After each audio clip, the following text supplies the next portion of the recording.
Rolling. That's what the pros used to say. Are you stealing my intro, Scotty? No. Good. Because it's my turn to say that it's episode 144 of the Parkrun Adventurers. We are back for 2019. Some thought it wasn't going to happen. We had our doubts once or twice. Little known fact, this is actually the fourth attempt at recording this intro and this episode of the podcast. So we have turned into such professional perfectionists over the holiday period that it's taken 4 goes before we're happy to actually release a pod. My name is Mel Urbacher. My co-host name is Scotty Trickett. Hi, Mel. Great to be back. Who's had the doubts? Is it you? Well, I thought we were a goer after the third attempt, Scotty, and then it didn't happen. So that's possibly where the doubts have come in. But I'm confident. My confidence is back. We're back. My confidence is back. It's all steam ahead. Yeah, it feels like a February. It feels like we needed to come back in February this year. I wasn't feeling January much at all this year, so we're just wiping it from the record, from the parkrun existence, from the parkrun adventurers existence. It didn't happen, but it did happen for both of us. We got lots of parkrunning in, lots of adventures. Yeah, lots of adventures and lots of different events that we're going to touch on a bit later on, because we both had a bit of an adventure this weekend. We did, so we thought we'd stay with the current news, the current events, and head back there. So where were you, Scotty? I got McHugh on. I was in Tasmania. Oh, my goodness. First time in my life I've ever been to Tasmania. Where were you? That's a new state for you and a new letter for your alphabet. That's very impressive. Did you check in, before we get to me, did you check whether or not it's a new event for your Wilson Index? Well, obviously it's not a new event for your P Index. No. You didn't get any stopwatch bingo while you were gone? I didn't. I'm so close on the stopwatch bingo. The last few weeks I've been like seconds out. Yeah, it's so frustrating. It's excruciating, isn't it? Like you look at your watch and you just think, oh, I just got to slow down. But then, yeah. I know. And Yvonne's already got it. Oh, so she's floating and holding that over me. But she's done it. She did it under 200 runs. Wow, that's very impressive. I'm only 2 or 3 away, and I reckon, without fabricating it too much, I reckon I could get there in under 200 runs. You've already blown that out of the water, so you're just going to have to chug along quietly behind the rest of us. But absolutely. But you got a queue. Tell me about Queen's Domain Parkrun and Tassie. Well, I'll go first. Yeah. We'd planned this a long time. A couple of months ago, one of our Westerfoldian legends, Amanda, floated the idea in the group that we should all do a road trip and we should pick a date, and she found really cheap flights. That's more of a plane trip than a road trip. Yeah. So we all agreed this was the weekend we were going to do it. Everyone booked these cheap flights. But the Tricketts do something a little bit differently, and I wanted to make a weekend out of it. So we flew down on a Friday night beforehand, and then we extended the weekend, whereas the rest of my buddies flew in, so like 3 a.m. starts on Saturday morning to catch plane, like it must have been a 6 o'clock flight, because the beauty of Tasmanian parkruns is they start at 9 o'clock. So it gives you this bit of flexibility. None of this 7 a.m. nonsense. Well, that's one of the beauties of them, but yeah. Yep. So you can fly interstate and visit a parkrun all in the one day. And then we spent the day around Hobart seeing the sights, and then they all flew home, and we took in another day in smoky old Hobart. This country's a mess at the moment. We're flooding up the top. We're burning down the bottom. I think we're all sort of melting in the middle a bit. And it's a funny time of year. It's a funny. Meanwhile, in Australia. So yeah, Queen's Domain. Really enjoyed the park run. It's in central Hobart. It's in the botanical gardens. So there's almost like a purpose-built path around the gardens, and it's a sort of an out and back with a little bit of a trail bit. So there's a nice path that goes around the top, which gives you views over the water and lots of Hobart. And then it does a little detour on the way back to incorporate some short, sharp hills, narrow sections on some trails. Yeah, and really nice, really friendly. They were quite amazed by the fact that a group of 18 of us had travelled from Melbourne just to visit the parkrun. Because you've got to remember, Mel, like in Hobart, so they only had Hobart Parkrun, which is at Risdon Dam, for a long time, and then they've introduced a few more lately. So I don't think there's this culture of tourism or adventuring in Hobart just yet, and maybe it's growing in Tasmania, because when during the first timers brief they said, where are you all from, and they referred to the Northerners. So there were a couple of people that were down from Devonport and Georgetown. So in an island, in a state that's really quite small, they haven't quite got their head around the touring and visiting other parkruns. So it was a novelty for us to travel. I think we might have even made the paper. A paper? Seriously? Yeah, well, there was a journo there, and might have been a slow news day. I didn't follow up to see if we did make the paper. It was a story. So I am impressed with the commitment of those. Like, yes, it is nice to take a long weekend and just enjoy yourselves and do things at your own pace. But I am impressed with the 3 a.m. starters and those who made the same day trip. I am a little bit shocked that Hobart being so close to Melbourne, you've never been. Like, how many years have you lived in Melbourne? Well, pretty much all my life. Yeah, you grew up there. A few. It's a little bit disgraceful, Scotty, that you've never been. But I am excited that you've ticked that off as a new state as well. So one closer to your Peel Club as well. Yeah, and it was really driven by the queue. It's sort of like the Trickets have become a little bit obsessed with the alphabet in the last couple of months. Okay. How many letters have you got left to go? I've got 2. I'm missing my Y, which is easy. I think we've talked about this before. I'm missing my Y and my U. U is a tough one for us from the greater state. We've got to get up north a bit, but we've got a Y here, so that's pretty easy. So I'm getting really close. But what are the chances? What are the chances? There was the rest of the parkrun team were also in Tasmania on the weekend, just not at Queen's Domain. Yeah, well, we didn't want to miss out on all the Tassie action, I guess. So, yeah, I was in Launceston Parkrun for the second time.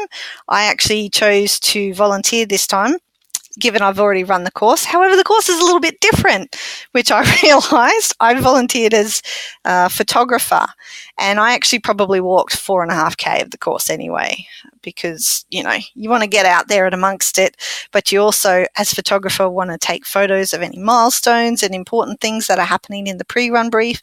So I wasn't positioned out on the course until after the event started. So I kind of was just a roving photographer, and took photos of people as I came upon them, which was nice. Got lots of... They're the best kind, Mel. They're the best kind, because I look at a lot of parkrun photos, and I like it when we've got some different backdrops and some different angles from the one week. At the single event, and it's not just, yes, the same stretch and just different faces in them. Even though it doesn't is tell all the story about of the parkrun. It is about the people, but it doesn't tell the story of the course and what the environment they're running in. No. And you know what? I mean, there are volunteers that often get missed out because they're marshalling somewhere out on a course as well. And I knew that there were going to be at least 3 marshals out there from past experience. And I was determined to go get a photo of every single volunteer as well. So that was my goal. That's why I didn't stop, until I'd caught all the marshals, and then the tail walker came up, and I went, okay, well, we'll all walk back together. So, yeah, it was a beautiful morning. The weather was perfect for running or park walking, if that's what you do. I was actually really rather envious, because we haven't had a temperature like that in Queensland for a very long time. I think it's, winter last year. It wasn't cold. It was just perfect, and no humidity, and yeah, it was beautiful. But the course was lovely. I think I was at Launceston. Was I at Launceston before or after we started podcasting? I think it might have been pre-pod. Yeah. I don't recall you talking about. Because I spent a week in Tassie, and we did Hobart first, and then we did Launceston second. No. It was after. It was in the early days of the podcast, because I did a freedom run of Devonport And Ben, who's a podcast listener, he very kindly came down and let me, explained the course to me so I could do a freedom run. Didn't quite catch up with him. Yeah, so I think it was in our very first year of podcasting that we were down there. There you go. So I won't go I think over you may be right. the course. We've got people listening back from episode 1 that I know of, so maybe they can remind us. Yeah, it'll be fresh in their minds anyway. Yeah. But then when they hear this 6 months down the track, they'll remind us. We'll see. But it was a great morning. We've got a special guest on the show a little bit later who will discuss a bit more what was involved with why we were there. So I'll leave that to that conversation. But yeah, it was great. Funny to be in the same state as you and not at the same event, especially when, both of us had travelled to be there. But maybe next time. Maybe next time. It was unavoidable. I would have loved to have been there celebrating what our guest is going to talk to us about, and I'm sure lots of our listeners already know why you were there. It was a great vibe, and all the volunteers were amazing. Breakfast afterwards was amazing. I know you say, one of the perks is a 9 a.m. start, but that's also, we had to get a late checkout and stuff from our hotels because by the time we finished breakfast, it was 10 to 12. That's lunch. Yeah. But we did get to have a sort of sleep-in it was the opposite of a sleep-in. No, it wasn't, because it was a 9 o'clock start versus a 7 a.m. start, so it was still a sleep-in. This is the problem with daylight savings. I still can't get my head around it. How many months has it been now? And it's still ruining my brain. Yep. What time is it now? In Queensland, It's almost noon. What time is it here? It's either 11 or 1. It's a critical difference you need to work out there. Yeah, it's only important if I go to those states. But time, it's all about time, and we're going to be time traveling later. Later in the episode, later in the series of podcast adventures. Yeah, because I know you're all hanging on every word we say. And what did Mel and Scotty get up to in the break? Well, you'll all find out. But we've got guests, we've got roving reports to get to this week. So let's crack on.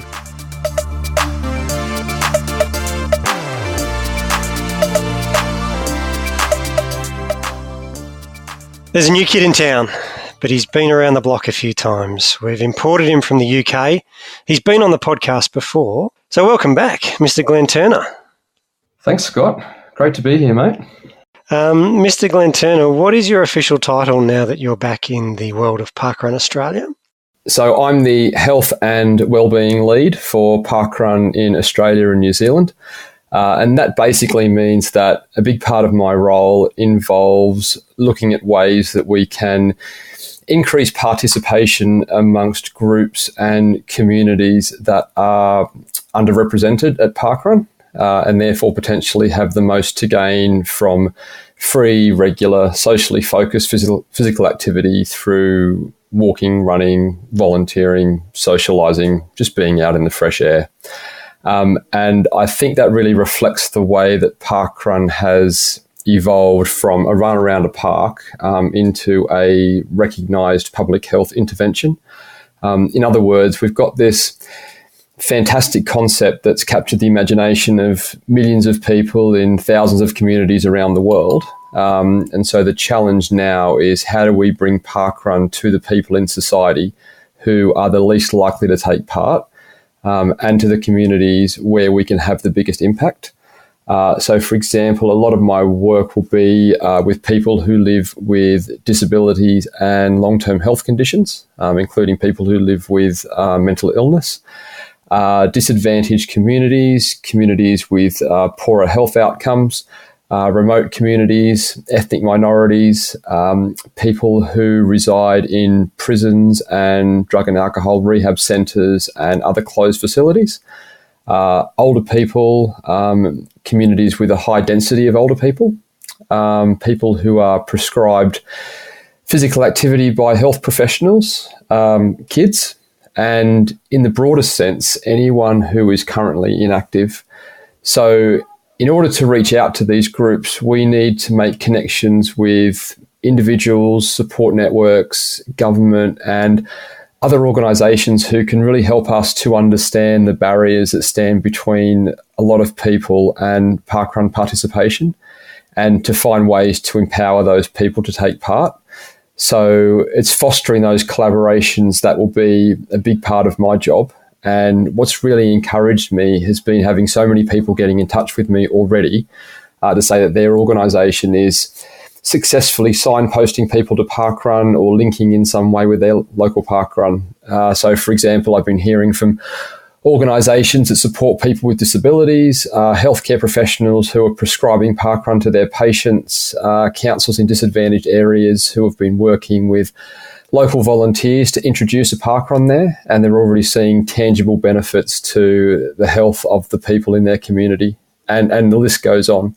And I'm always really, really keen to hear from anyone who is having success in those areas to share their experiences. I think ultimately over time, we want to normalise participation at parkrun amongst the entire population.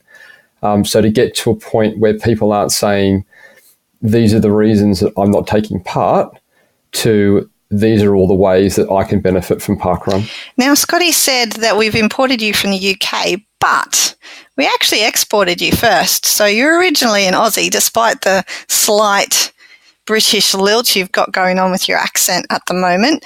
Whereabouts are you based at the moment, Glen?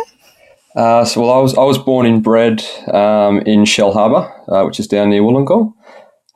Lived here pretty much till I was 18. Had a few years down in Canberra after that. And then I went to America for a few months, and that turned into 16 years out of the country. I actually landed in the UK the first week that parkrun started, back in October 2004. But I didn't find out about it for another 5 years after that. So I can always remember when I got to the UK because it's the same anniversary as parkrun. Now, your time in the UK with parkrun, you weren't the health and wellbeing lead. You're in a communications and media role. Why the shift when you came back home? So I worked for parkrun in the UK for almost 4 years, having had been an ambassador and event director for several years beforehand. And when I came on in 2015, there wasn't a communications department or communications person. So I kind of was that department initially, but over the years, our team evolved into 4 people. Got some more resource to do a lot more work in that department. And as we expanded in the UK in terms of, programs and initiatives in the community, my role became much more focused on the publicity around these different interventions. So things such as parkrun practices in the UK, where GPs can prescribe parkrun, the rollout of the prison parkrun program over in the UK.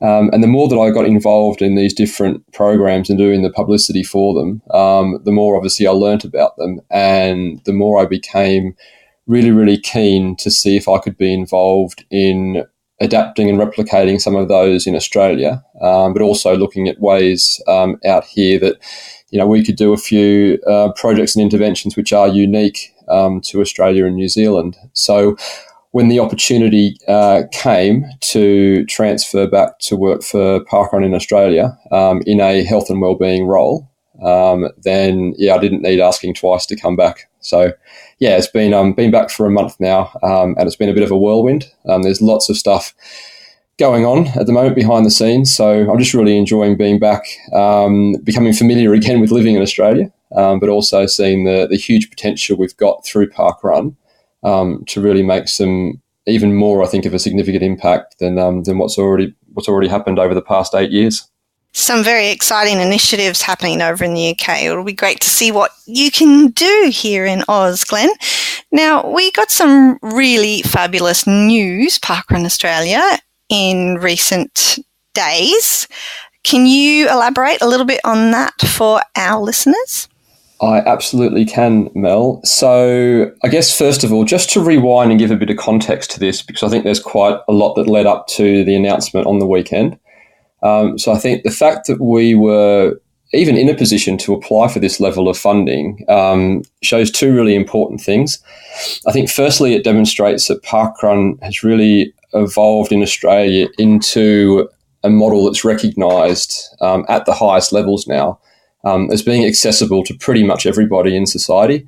So as I was saying earlier, whether you choose to walk or run or volunteer or simply come along for a chat and hang out with your mates, there's something there for everybody. And secondly, the way that parkrun's been embraced by, 350 communities around Australia, it really shows that our model, as well as being successful, it's scalable as well. So in other words, in theory, we can literally pick up the parkrun model and place it anywhere in the country. And we talk a lot about breaking down the barriers to participation, but I think what's equally as important is how successful we've been in Australia in making the process of starting a parkrun in your community as straightforward as possible. So I think everybody who's been involved in parkrun in some way in Australia over the past 8 years should take a huge amount of credit for the role they've played in getting us to a point where we can even apply for this type of funding and investment. So everybody who's had their barcode scanned at a parkrun, everybody who's pulled on the high vis, everybody who's brought a friend or family member along, every council that we work with, everybody who's advocated parkrun, in the public domain, it's been a really massive team effort, and I think we should be really, really proud of that. And so those two things together, creating a model that's successful and scalable, has helped us get to a stage where last year really where we got to, I guess, what you call critical mass in Australia. So as a result, we were looking to kind of flip the way that parkrun expands on its head. So traditionally, we've always been community driven. So it's been an organic word of mouth approach where we respond to demand from communities and individuals. But we wanted to be a lot more proactive in actually going out and targeting people and communities who've got an enormous amount to gain from parkrun, but perhaps need a lot more work to get to the point where they can get the event on the ground and then get people taking part. And so I think if we're serious about our parkrun mission statement of creating healthier and happy communities, then we need to find ways to reach beyond the word of mouth promotion, to reach people who are vulnerable and marginalised, but also people who simply never thought they could take part in something like parkrun. So don't get me wrong, we'll obviously always support communities that come to us, but we want to be really proactive and start conversations in areas and communities that haven't heard of us. And so when we got to that position last year, we were looking for how we could resource that kind of outreach to start those conversations with people and with communities and support groups. So we were looking for a way to access some kind of funding to help us out. And that opportunity presented itself last October when the Australian government invited organisations to design and submit project ideas with a specific focus on getting people aged over 65 or more physically active. When we looked at the application requirements really closely, we felt that we could meet the criteria. And even if we weren't successful, we wanted to at least put a marker down with the government and show the impact and the reach that parkruns are having and can have in the future. So I won't bore anybody with the ins and outs of a 25,000 word government project submission, but because they do need to spell out, in the most intricate detail what parkrun's about, our successes, our failures, our learnings, what we're proposing to do. And obviously, it has to be costed down to the final cent. But just to give an idea of the crux of it, there were two things that were really important to us. The first thing is that, yes, the project is for over 65s, but we didn't want to just focus on over 65s because parkrun, as we all know, is an intergenerational activity. So we wanted to come up with an idea that would engage people of all ages. So we needed to think about that. And the second thing, we wanted the proposal to be based on as much evidence as we could get our hands on. So one of the ways we did that in the early stages was we sent out a survey to 5,000 parkrunners in Australia over the age of 65 to find out a whole bunch of things from how they first heard about parkrun right through to the impact it's had on their entire lives.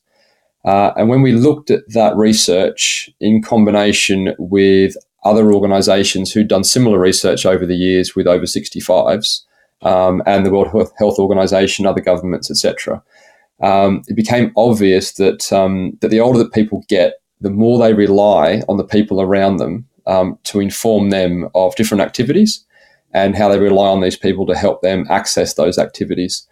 So it's not a matter of simply saying, oh, well, you know, come along to parkrun and you'll love it. It's more about speaking directly to friends, family, support networks, professional networks, healthcare workers, all those people who have the influence and credibility, who can start to bang the parkrun drum.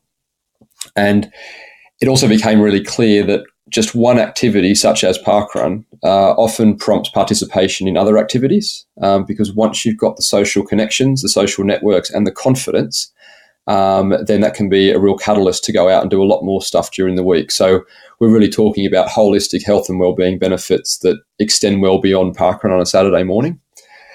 So in terms of the project itself, I guess there are two main things to think about. The first one is that we need to have a lot of conversations with all of these different networks to really start to understand the barriers that we need to overcome, and then how we can support and empower people and communities to get involved in parkrun in whichever way they choose. Yes, the running and walking is really beneficial, but where the mountains of evidence is now is showing how important being outside in the fresh air is, how great volunteering makes you feel, how social connections and knowing your neighbours are really important, how feeling part of a community gives you a real sense of purpose, and how for a lot of people, parkrun is simply a matter of a motivation to get out of bed and in the fresh air on a Saturday morning. So, you know, it's whatever you want it to be. So that research and the success we've had in Australia already of engaging over 65s gave rise to what we call the Parkrun Generations Project, which commits to getting 50,000 more over 65s involved with parkrun, plus, of course, family, friends, and the people around them. So when you think that every parkrun is, I guess, a permanent intervention in a community, the scale of what we're aiming to do is really, really significant. Not just in terms of numbers, but the fact that those numbers largely represent people who are the least physically active. So all of that said, we submitted the application towards the end of last year, and then got a call last week to say that the application, the project had been approved, and that it would be officially announced at Launceston Parkrun on Saturday. So a few of us went down to meet with the Launceston team and Senator Bridget McKenzie, who's the Sports Minister. And she stood up in front of all the walkers, runners and volunteers at the event and proudly announced that Parkrun is the beneficiary of $1.8 million for the Parkrun Generations project, which was really, really exciting. And one of the things that Senator McKenzie talked a lot about on the day was, I guess, the fact that government has recognised that parkrun really is a public health intervention and something that health professionals can signpost patients to. So, for example, we know in the UK that parkrun in the UK collaborates with the Royal College of GPs over there, which means that GPs can prescribe parkrun to their patients rather than traditional medication. That's one thing that we're really, really keen to see if we can replicate over here in Australia.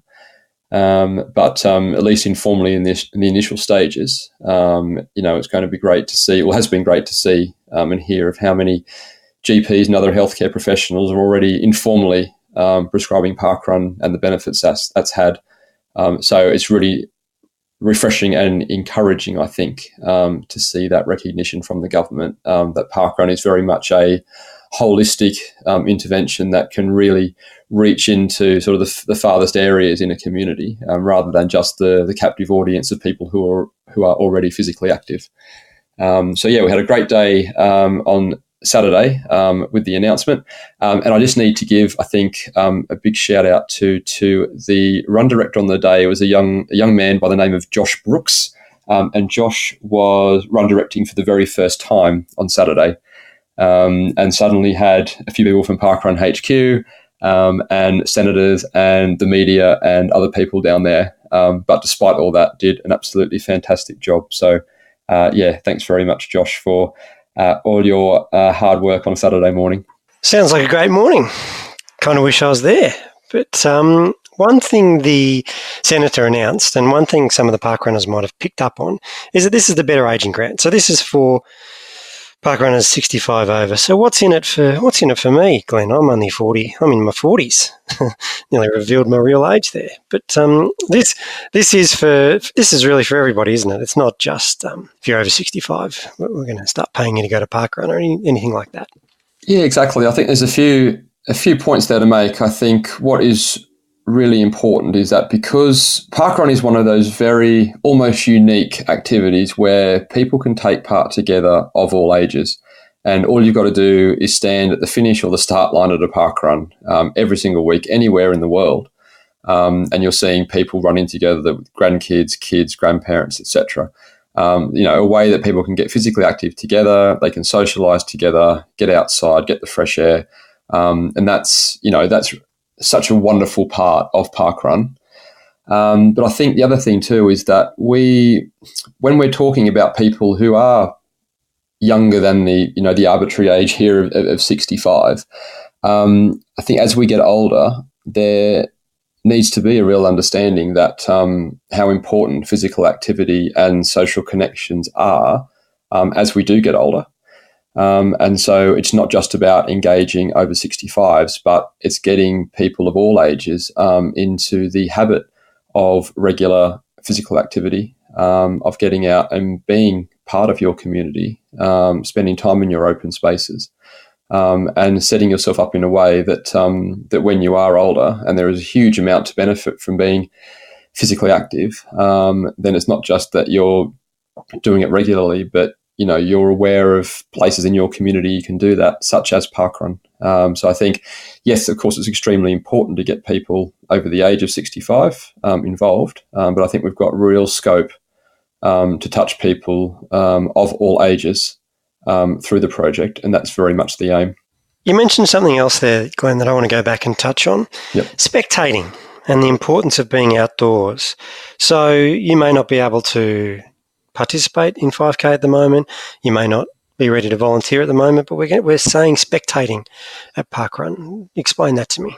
Well, I think it's really important to acknowledge that there are going to be times when all of us, for whatever reason, can't run or walk the 5K perhaps, or that for some reason we just don't feel like volunteering on that day, and that's absolutely fine. And there will be people who, for whatever reason, may not be able to take part in various ways in parkrun.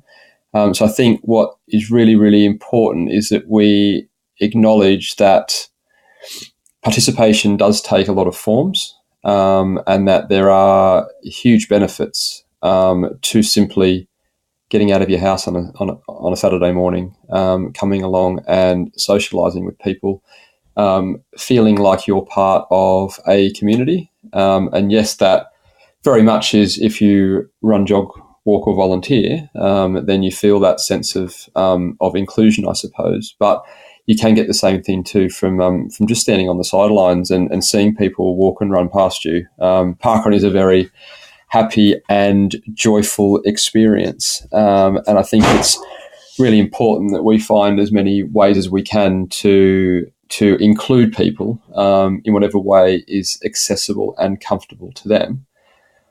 All of that said, I think one of the things that I have heard so many times over the years is people say, and I've said it myself, just come along to parkrun and see it for yourself. And I truly believe that a lot of people will get involved with parkrun because the first time they come along, they're in jeans or joggers or whatever it is, or walking boots, just to come along and see what the fuss is all about.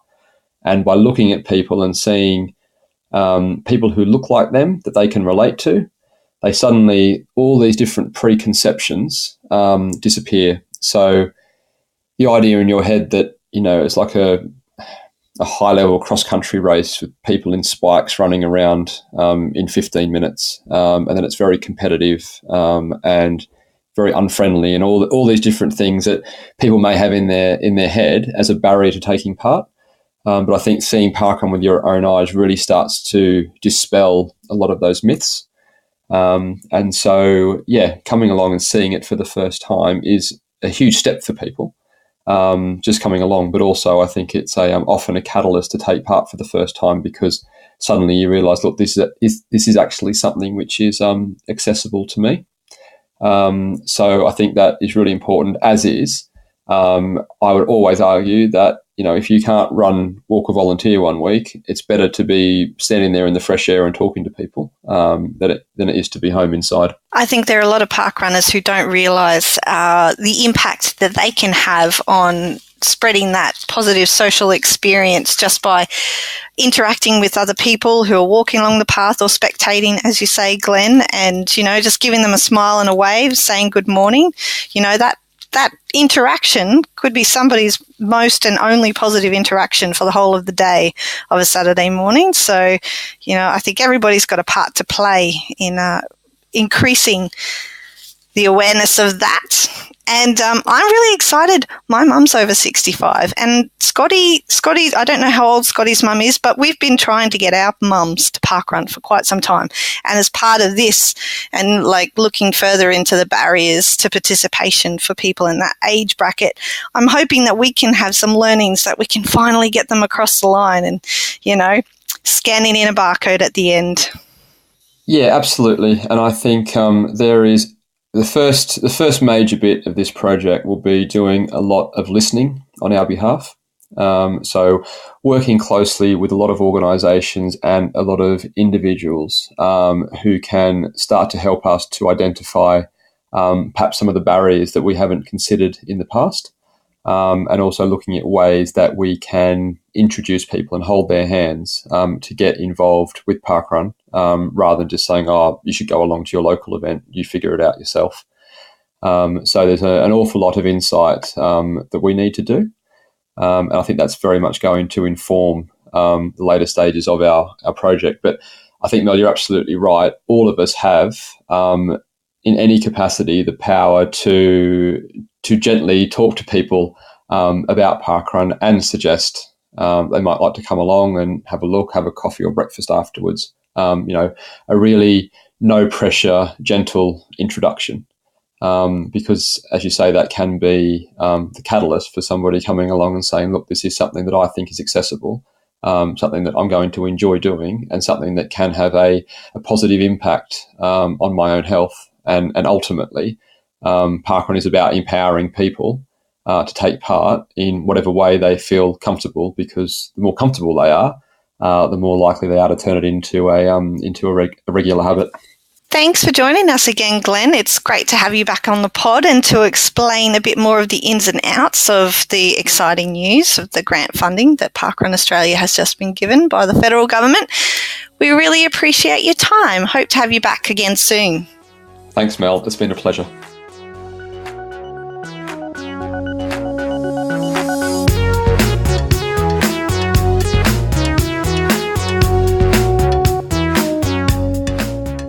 We may have taken a few weeks off, but our Channel 5 news crew didn't. So we've got heaps of roving reports to catch up on. We've got Toc, who's at Wyndham Vale. Melissa Ellis was at Mansfield Botanic. Lyndall stopped in at South Toowoomba. And we've got Mark Scarborough making a play for the Channel 5 news crew by having consecutive reports over 3 weeks at Burley Griffin, Huskisson and Studley park runs. We can't wait to hear them, so let's get to them in that order. Howdy park runners, it's Toc and Melissa. And we're down at the lovely Wyndham Vale today with Chantel. Chantel's run a couple of park runs around Victoria, to be fair to say. I think today might be your 69th different park run. Correct. And what would that make you, Chantel? Victorian statesman. That would make you a statesman. Well done, congratulations. So it's been a bit of a long journey. I can remember you turning up for your first park run at Inverloch, and you may not have had a barcode, may not have recorded a time, may have talked to a couple of crazies and got a little bit hooked on parkrun. Some weirdo mentioned that you plan your weekends, you leave on a Friday, you stay somewhere on a Friday night, and then you have your weekend in that location. Tox just laughing because he may know who this weirdo might be. Yeah, I may or may not resemble that weirdo. So tell me, you finished today. You've done your statesman. What's the next goal? Tuesday I'm volunteering at Inverloch. Of course, naturally, it's the world's sunniest park run. So I've got to make sure in the greatest state. In the greatest state, yes, Mel. Well, good pickup. I've got to just make sure my costume's on point, or I will lose my volunteer position. And Chantel, out of all the park runs in Victoria, have you got some memorable moments? They're all special. It's about the people you meet. So I say I've got 4 home park runs, which is Inverloch, Laylaw, Highlands and Moondah. But then there's others like Timboon, which was special because I met Mel's daughter Zoe at that one, and Cheryl and Mark. Excuse me, what about me? I met you before then, darling. I met you before then. I don't know when I met you, but I met you before then. But because you were fine with letting Zoe go off with me. I do that a lot, I palm her off. Isn't the wonderful thing about parkrun where you just let some random take your kids, as long as they're over 11, the kids are under 11? Are you talking about the fact that a 4-year-old decided that I was the responsible adult for the day? Yeah, that'll be it. And Chantel, one thing that you're known for is your footwear. Maybe. And what is it that you like to do when you parkrun? My shoes are different colours. And it has been mentioned before by both of you guys that when I have appeared in matching shoes, no, that's not acceptable. At this point, I'd like to point out in this group of 3, I'm the only one in matching footwear. I'm feeling a little bit uncomfortable and out of place here. I feel like I need to dress up a bit better. You did fantastic in your Explorer outfit today. Chantel, I'd just like to thank you too, because I know in our journey of parkrunning in my family, you've been one to embrace everything. You got out there the other week for Zoe at Highlands. You supported Paul when he did his run as well. You changed plans to suit other people. You really have the spirit of parkrun. I'd just like to thank you very much from my family, and it's been wonderful getting to know you through parkrun. Thank you. My parkrun family is very important. Yes, and parkrun do become a big part of your family, don't they? They do. And I will spend Christmas morning with Uncle Another Toc. part of the family. Right, guys, I reckon it's just about time to go and get some breakfast and a coffee. I've already got a coffee. Let's go and get another coffee. I was going to say you always need 2 coffees, don't you? Okay. All right. Thanks. Bye. Cheers, guys, and See congrats ya. again. Thank you. Bye. Good morning, Parkrun Adventurers. It's Melissa here, coming to you from the launch of Mansfield Parkrun in Victoria, which we've just completed. And I had to search out this gentleman for a podcast interview because we're wearing matching singlets. Good morning, Michael. G'day, how you doing? I'm good. Now, you've clearly got on the ugly singlet today. I do. Yeah, good investment. It was. So, and you're not from around here? No, I'm from Canberra. Came for a little journey. And you've done a few tourist runs, I believe? 41 other ones, so this is the 42nd out of 42 runs. Congratulations. Where's your home parkrun? In Tuggeranong in the ACT. Lovely. Are you doing any more parkruns while you're in Victoria? Might do a tourist run on the way home, so might drop into Shepparton, maybe do a run there, so we'll see how I go for time. A freedom run? Absolutely. Oh, yeah. They're good to grab when you can. And where are you next week? Out at Shell Harbour, out Wollongong direction. Oh, So, lovely. yeah, catch up with my family out there, the cousin who introduced me to park running. So Does he run at Shell Harbour? She does, yeah, she does. So. That's good. Well, actually, she's actually from Maitland, sorry, so but Yeah. family down there as well. So. Yeah. We've got a few parkrun adventurer friends from Shell Harbour. You didn't come to the... Were you doing parkrun last year when we did the parkrun meet-up at Shell Harbour? No. Are you going to come to Newcastle? I'll- Beaches? I will try to get to beaches. I'll see how I go because I'll be there the week after in Newcastle anyway. Oh, So. fabulous. Okay. All right. Well, thanks very much for talking to me, and it was good to meet you today. Yeah, you too. Thanks. Thanks. Okay, now I'm with Lou and Ron, co-event run directors, is that right? Yes. Yep. And how did Mansfield Parkrun come to fruition? Well, it was a bit of a joint effort. We both had the same idea of bringing parkrun to Mansfield, and I'd spoken to the sport and rec coordinator at the Shire, and Ron had also spoken to him, and so he actually put us together to say, why don't you make it a combination effort, I suppose. Yep. And then so we both got together and decided that that's what we wanted to do, and we started the process. Okay, has it taken long to get it up? Look, I think It has. The part that took the longest was probably getting the funded money together. And then from there it was the paperwork that Ron kindly put together. And then it was a pretty quick process after we had that up and happening. Very good. Yeah. Part of the reason I wanted it was because I was driving to places like Lilydale Lake Parkrun, Euroa Parkrun or Wangaratta Parkrun, and I kept thinking we should have one in Mansfield, and that's when I went to the council and they put me in touch with Lou. Yeah, there's a big gap, isn't there? There is, yeah. In So this it's area. great. Yeah. And so you've been parkrunning for a while, Ron? Probably I think I'm only up to 20 runs, so it's probably just over a year or 18 months, yeah. But I enjoy it. Yeah. It's good. And you obviously live in the area? Now live in the area, retired to Mansfield 6 years ago. Yep. Wonderful. And Lou? So I've only done parkrun when I've been visiting somewhere. My first one, I've done a couple actually down in Port Fairy. And I've done one over in Bright, so I haven't done a great deal, but I've always enjoyed them when I've gone there. It's a great way to see where you're visiting. And I always look up parkrun when I'm going on holidays to see if there's one. Excellent. Yeah. Tell us about your course. So Mansfield Botanic Gardens we're in, and obviously to get the 5Ks we do 2 laps. It starts off flat and windy, and then right in the middle we decided to include what we locals call as the zigzag, which is a nice switchback hill up and back.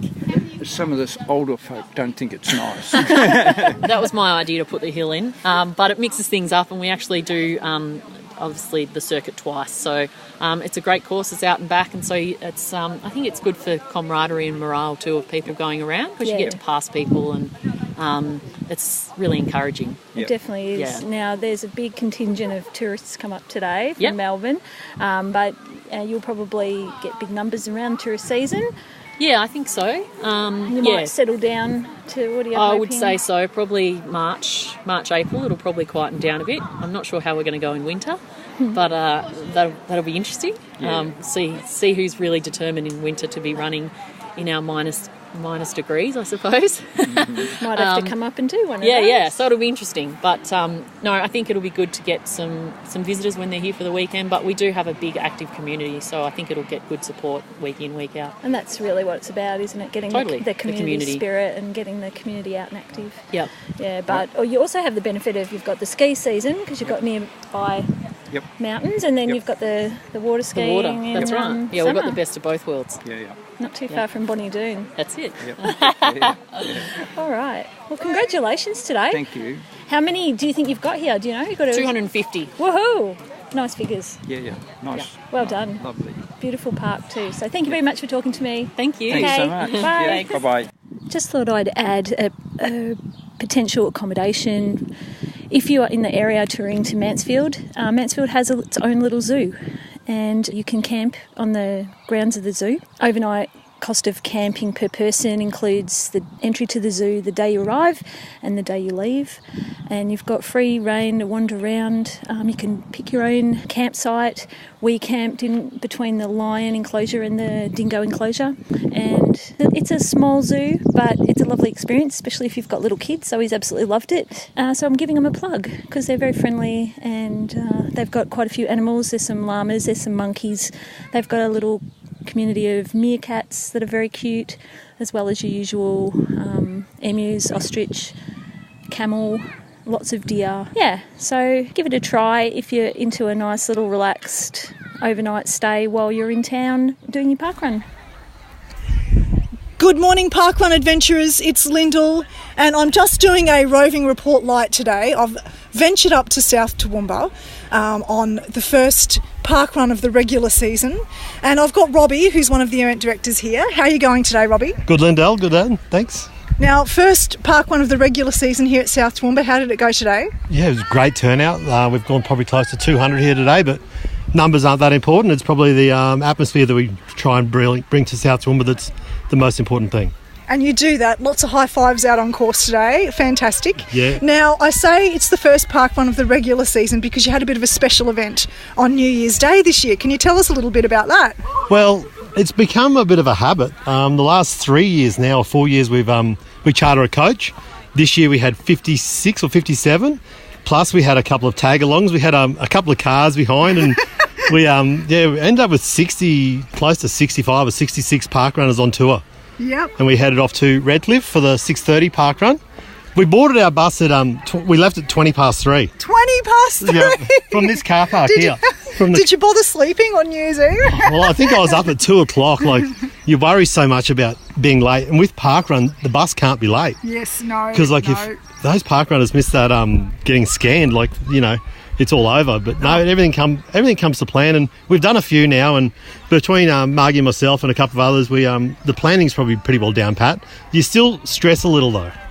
Making sure. What are your stress points? Getting everyone on the bus. Yes. Everyone, like, you know, you can't be late leaving.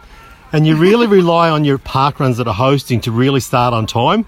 So because we've got so many of us, we need to be back on our bus and heading off to our next one. So there's a lot of things that hold up the day and that don't go to plan, but there's always a little bit of time built into hopefully saving our bacon. Yes. It sounds like you've got the logistics down pat. So you went to Redcliffe, and for the second run you went to? We head over to Petrie. Excellent. It's a nice trail, very shaded, which was really good because we found Redcliffe very hot along the Broadwater there. Like, it was a hot morning. But Petrie was awesome, great hosts. Both events had great hosts, actually. Like, they really welcomed us, and you know, they get a bit blown away when we turn up in a coach. So you had it that you surprised them on the day. You didn't pre-warn them. Yeah, no, they were sworn to secrecy. They were told that we'd be coming. Yeah. But this year we actually did the bus as a mystery tour. So no one actually really knew. There's a lot of guesses, and a lot of people, you know, like, would look at you and tell you where you're going, and you'd have to give them a blank look and think, how'd you work that out? But you know, the 6:30 start at Redcliffe sort of gave it away a little bit because there's only 2 events starting at 6:30. But no, the mystery part was really exciting, and there's a lot of people on the bus that were really excited that they're going on a mystery tour. Yes. So yeah, it was actually a lot of fun. Excellent. And now the logistics are down pat. What about hosting and party games on the bus? Any shenanigans? There's a lot that goes on the bus on the way home that I probably can't reveal due to a few parkrun rules. Okay, so what goes on the road stays on the road? What goes on tour stays on tour. Remains a mystery as such. Remains a mystery, but we have an even bigger event coming up in 2020. We're going international. International. Scotty and Mel, we've got to get onto this Parkrun Adventurers Mystery International Tour. Anyway, Robbie, tell us about your Robbie. What's your plans?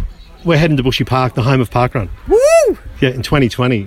So we're having an information night. That'll be in early February, and planning for that all starts. Yeah. But we have a 2020 mystery tour for New Year's Day as well, though. Yes. Well, 2020 is a big year. It is. But we're really excited about going international. We've probably got 30 odd people already that are looking at wanting to come with us. Yep. So it's the Bushy Pilgrimage, hey?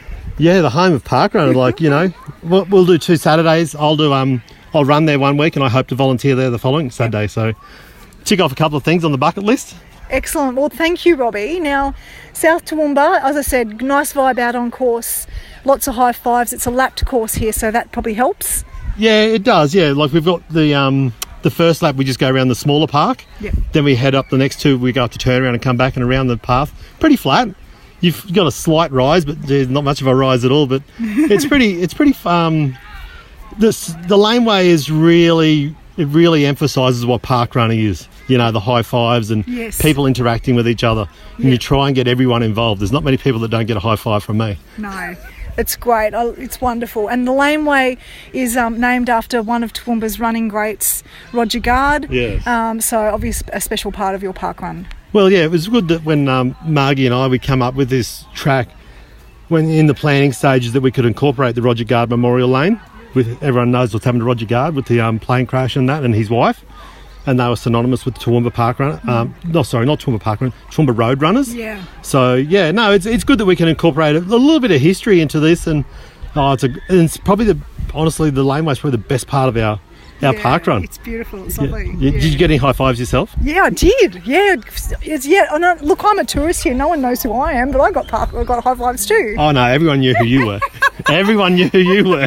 You stood out there and put your hand up from Bunyaville.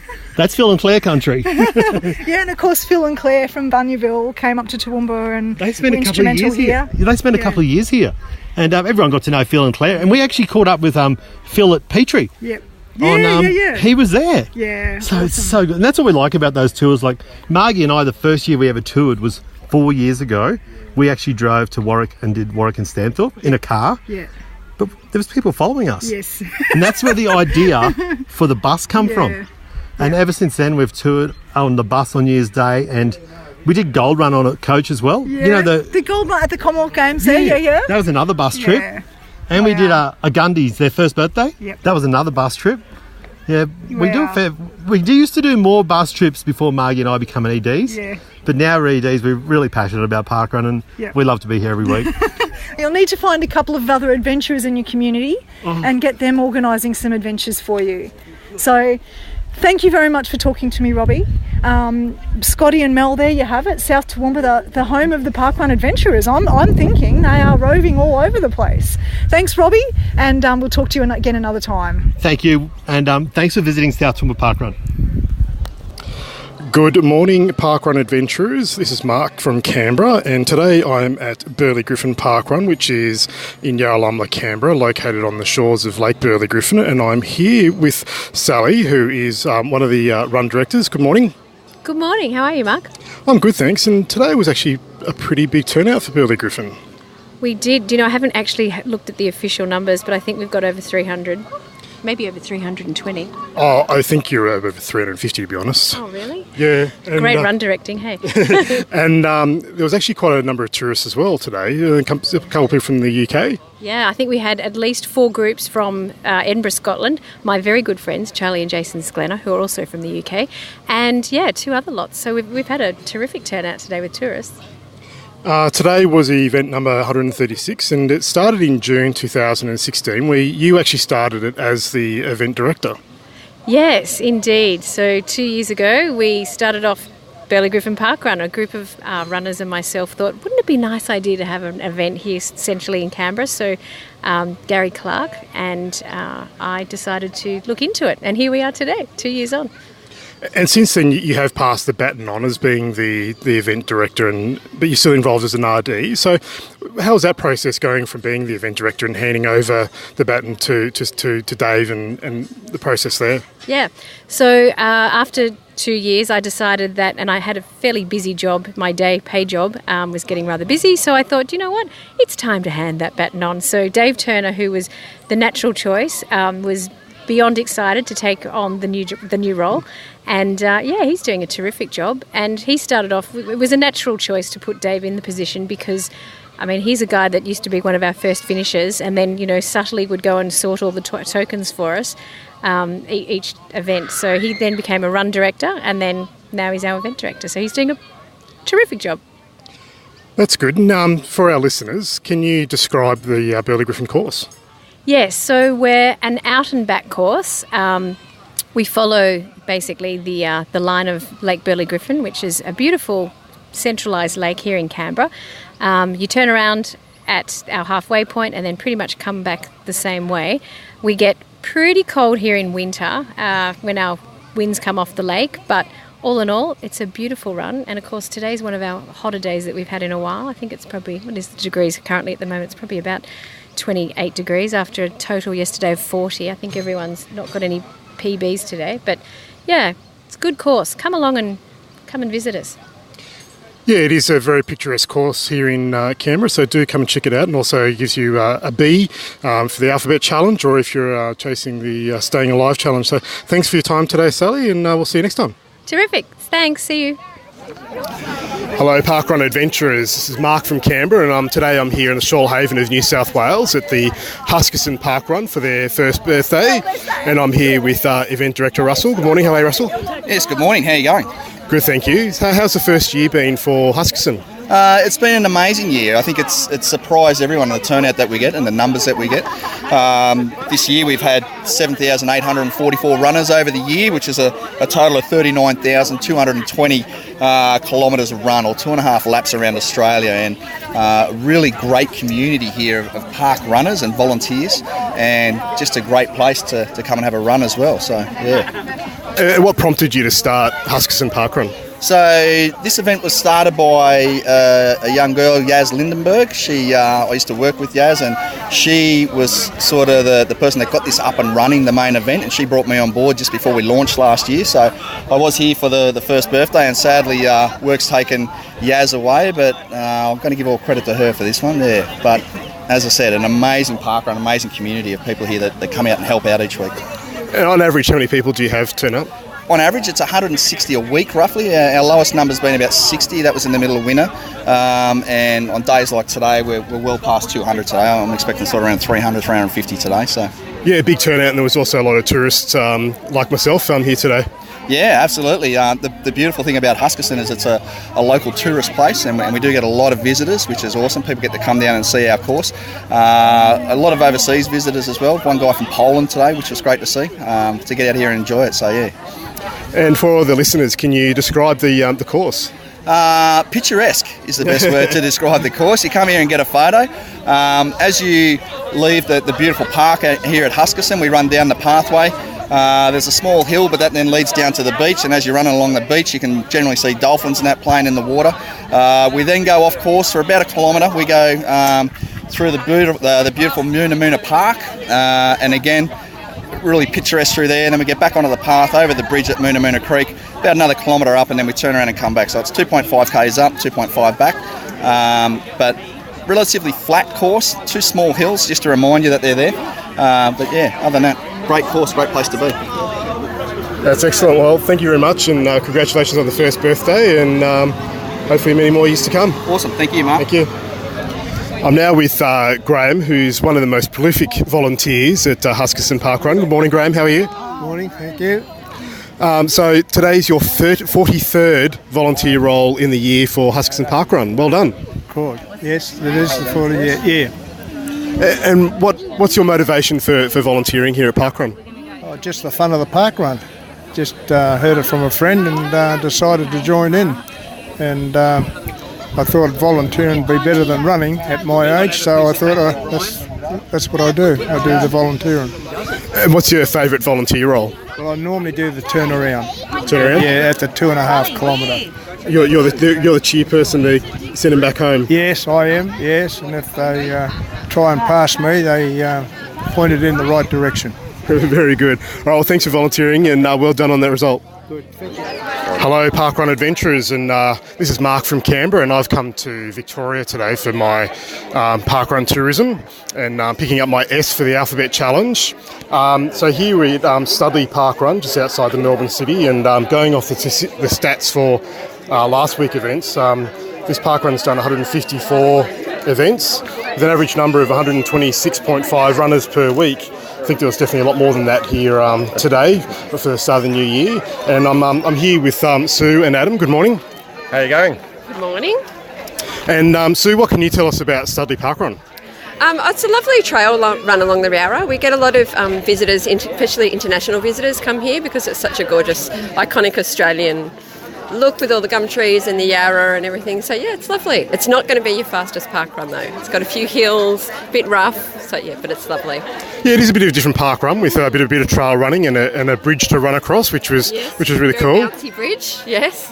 Very scenic. And Adam, how long have you been coming to Studley for? I started at the very first one, so I've been coming here ever since. I think I've done over 100 Studley parkruns now, so quite a good course to keep it interesting with the wobbly bridge, a few hills here and there, a bit of dirt to run along, a few sticks and things to try and jump over and not trip over. And where else have you run, Adam? I've done a few different ones, a couple of international ones, New Zealand, a few around Victoria. I think I've just made the most events list with 21, I think now, so starting to find some new ones. Yeah, well done. And any favourites other than Studley? Oh, can't. Never do favourites. Any memorable occasions then?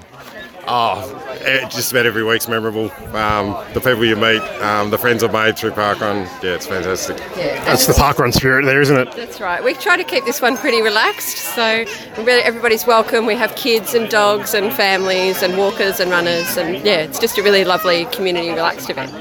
One of the things I liked here was the touch with the cowbell at the end for people who've done a PB. I think that's a really good touch. Yes, yeah, it is lots of fun. Yeah, we get lots of woohoo if you get a PB. So that's good. All right, well, thank you very much for your time, guys. No worries, thanks. See you around. Thanks for coming. I'm here with some other parkrun tourists who've come down from the Gold Coast. Hello, Bill and Jody. Hello. Hello. So, how many parkruns have you guys done so far? It is number 6. Number 6, yes. Number 6, well done. Consecutive 6. Yes. 6 in a row, well done. Yeah. And how many different parkrun events have you been to? 4. Canberra, Gungahlin, Gold Coast, Broadwater, Sunshine Coast, and here today in Melbourne. That's not bad. A couple of different events for people who've only done 6 parkruns. And what got you started in a parkrun? Oh, some mates that need a punch in the arm. No, it's you. We did it by chance to support a mate on his 40th, and it was we were warned it was addictive. We had no idea how addictive it is. So, we've literally just finished number 6 and already planning number 7. So it's good. It's good.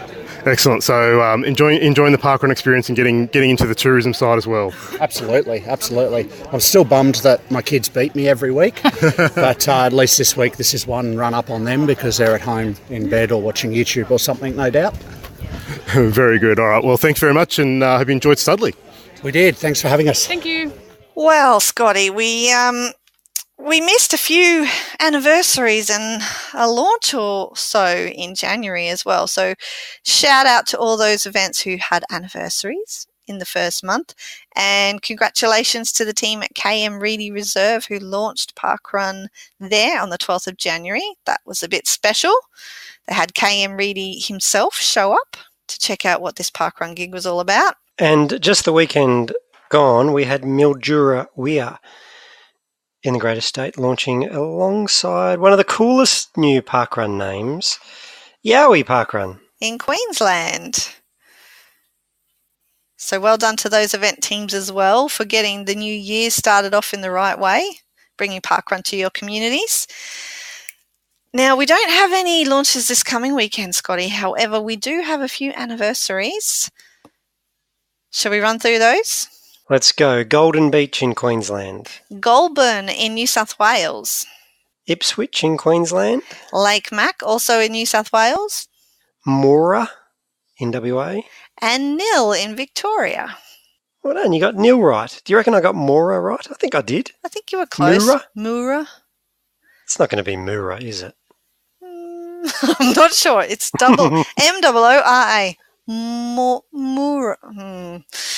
These things shouldn't be difficult, should they? No. Anyway, happy anniversary to those events. Now, as we've stated, we were away for a long time and we got to a lot of different events. So what we're going to do is we're going to launch a new segment for the next couple of weeks. This is going to be our summer travel series, Mel. Our time travel series. Time travel series, where we go back in time and revisit that wonderful weekend where we went and explored a new parkrun. So should we kick it off? We should. And in the case of the festive season, we get to knock 2 events off in a single kind of week period. So we'll start off with the double, won't we? Yep, hang on. I got music. I got theme music to introduce a new segment. So. All right, Scotty, love the music. We didn't mention in the intro that we also have brand new intro music, very 80s, very dancey, or it makes me want to do something. I don't know, watch old 80s movies or something. But the new music here for the new segment is about time traveling. So where were you back on the 22nd of December, Scotty? Remember, we started this episode with my quest to join the Alphabet Club. It went back to December when we visited Ocean Grove in search of our O. But it was their last event before they had to close down over summer. So we thought it was a good opportunity to get together with the local community, send them off, commiserate that they're going to have to shut down for a few weeks, which they weren't happy about. And I'm with them. They shouldn't be happy about it. But we got our O at Ocean Grove. We got to debut the ugly Christmas singlets, the whole Trickett clan, so there were 3 of us. Oh, so nice. It was an assault times 3. Tell me, how does Kasha feel about wearing the same clothing as her parents? We've only got it for a few more years. She loves it. Excellent. She loves it. And even on Saturday at Queen's Domain, we were all kitted out, and Kasha was very passionate that she had to wear her Westerfoldian green singlet. She's not a slave for fashion. She's a passionate Westerfoldian, and she's a passionate parkrun adventurer. So she got a little kid's ugly Christmas sweater that looks very cute, and we got lots of comments. So over the Christmas January holiday season, I seem to do a lot of parkrun walking with Kasha, and that's what we did at Ocean Grove. Mummy's turned into a pretty hardcore runner these days. She got new shoes, and she's out smashing out parkrun. So Kasha and I walked Ocean Grove. Cool. What was the course like? It was actually pretty good. It was one of those out and backs. So start at one point, go out for a kilometre, run back to the start point, and then so run out again back for about starts 500. in the middle is what you mean. Yeah. Yeah. But we all commented that it goes really quickly. You get to see people a lot. Ivona liked it. Kasha liked it. It was along the water. Awesome. It's lovely. Lovely. Big tick for Ocean Grove. If you want to get your O and you're anywhere in the greater state, head along. But that weekend, so it wasn't all about Saturday, because that weekend we did Christmas Day parkrun. So take us back, Mel. No, well, I haven't talked about my 22nd. So why don't you talk about your 25th, and then we can go revisit all my events. Okay, well, quickly, back at home at Westerfold, traditional Christmas Day parkrun. Great day. Tinged with a little bit of sadness for me that we won't go into, but Buster's had a bit of trouble. He was in the hospital, and I had to leave him in the hospital overnight on Christmas morning. So I was a bit tired on Christmas Day parkrun. I was a bit sad. I was missing my best mate. It did allow us to take Champy along, and he got really festive on Christmas Day morning. But what was and what is one of the greatest parkrun days of the year, Christmas Day parkrun, back at home at the Folds. I couldn't embrace it this year because my little buddy. He's at home with you now, though? He is. He's back sitting That's next to me good right news. now snoring. So it's good. Awesome. Well, on the 22nd of December, I was at Kawana volunteering. Ironically, it was the last week for us too. Like you mentioned, it was the last week that Ocean Grove was on their course before they had to cancel for a period of time over the summer season. Well, it was the last week for us on our regular course before we switched to the beach course. Too much mixed reactions. We'll go into that next week when we revisit the week that follows. But it was our Christmas themed park run on that date because we didn't actually have a Christmas Day park run at Kawana. And so it was the first outing for my ugly Christmas singlet also. I got some sort of mixed reactions. I'm pleased to say that there was another person there who's a parkrun adventurer and was wearing a singlet that she had also got. So I got my photo taken with Dottie, as you do, because, you know, ugly Christmas singlets unite. But yeah, a lot of the regulars came up to me, and I was volunteering, so I actually had my volunteer vest over it for most of the event.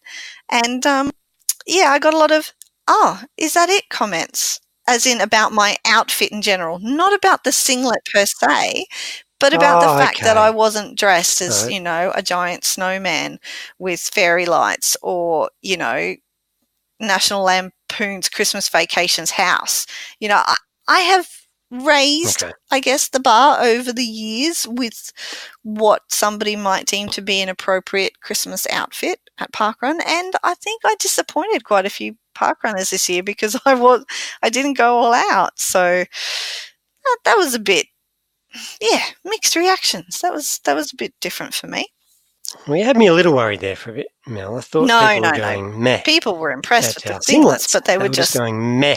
Generally underwhelmed that I wasn't more sparkly and shiny and elaborate. So, but that's okay.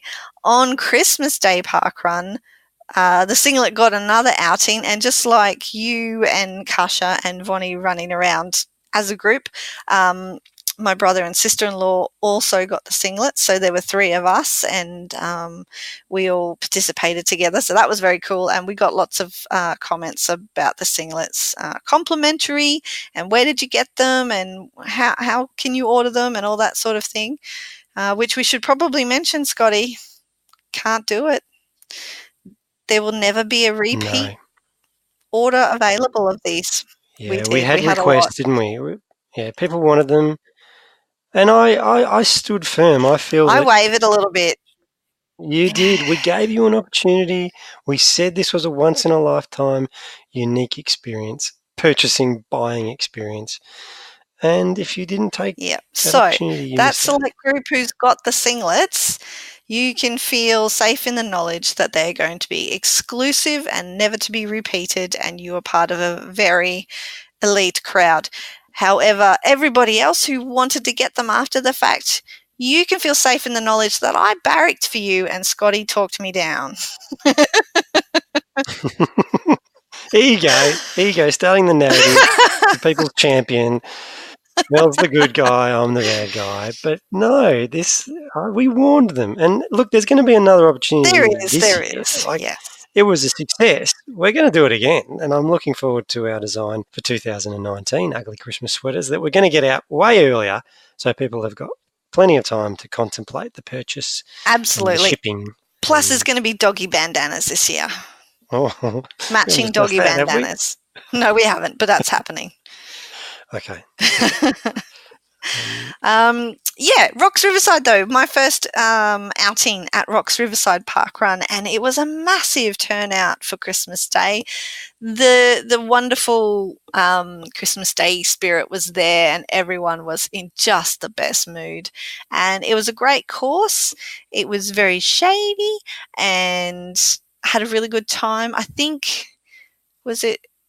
did I have Wes in the pram? I did. I think I had Wes in the pram, and I think that was the last time I'm going to have him in the pram for a while, because I just go way too slow for him and he can't cope. But yeah, beautiful, beautiful morning with family and catching up with some others that we bumped into as well, familiar faces from the parkrun world, which was nice too. So great It's a big event, Old Rocks Riverside, isn't it? They get a lot of people. They do. They get some decent numbers.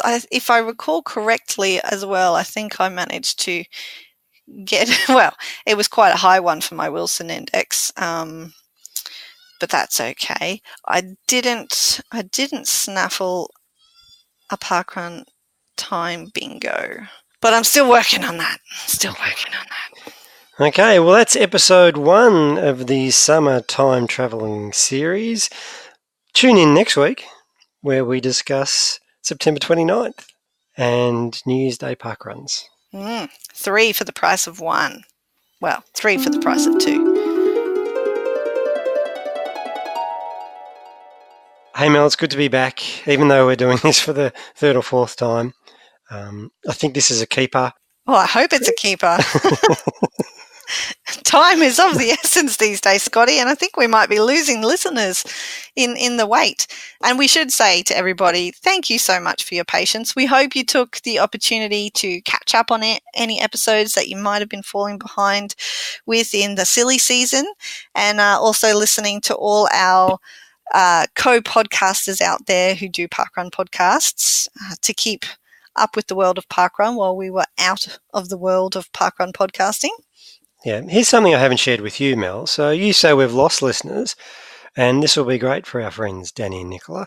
The last episode we did, 143, our Christmas episode with the guys from With Me Now, was our most downloaded episode ever. Ever? That's nice. Yeah, it was shared a lot. Lots of our UK family tuned in. Awesome.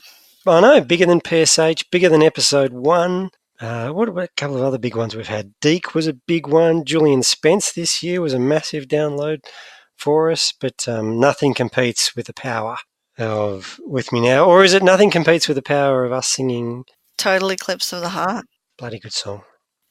Wow. You know, that actually really brings me a lot of joy that episode is the most downloaded, because so many people have been able to listen to us sing.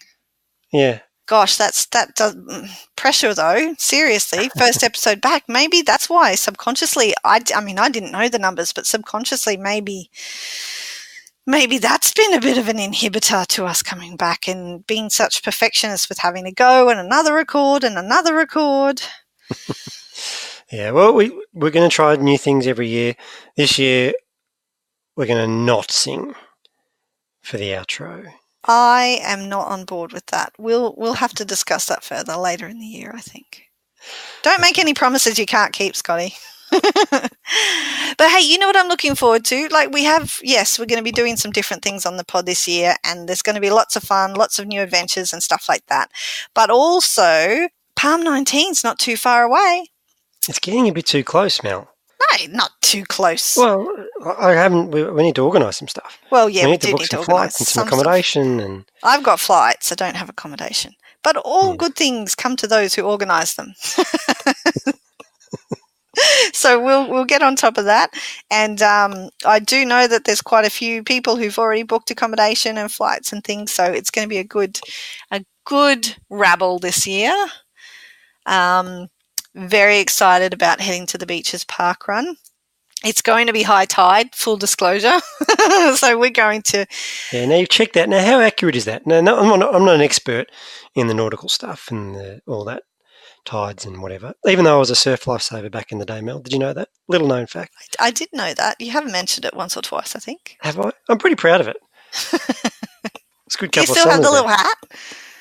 No, I don't have the hat. Still got the T-shirt. Oh, okay. Still wear it on occasion.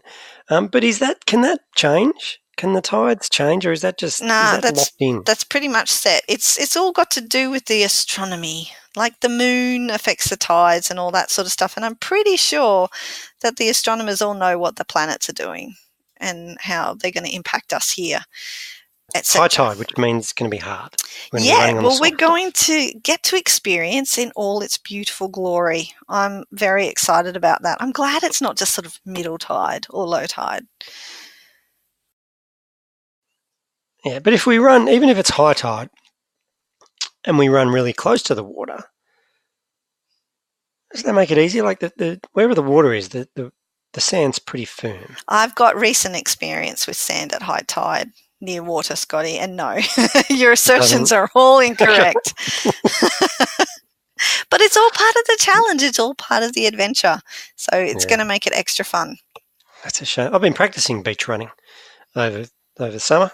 Oh, well, you'll have to... I was gearing up for a PB. Well, that's okay. You can gear up for a PB. It'll be a course PB. Yeah, good point. Good point. Let's wrap up this week, Mel. 144 is in the books. Already looking forward to 145 or maybe even 113 if we ever get back to that one. Oh, we will.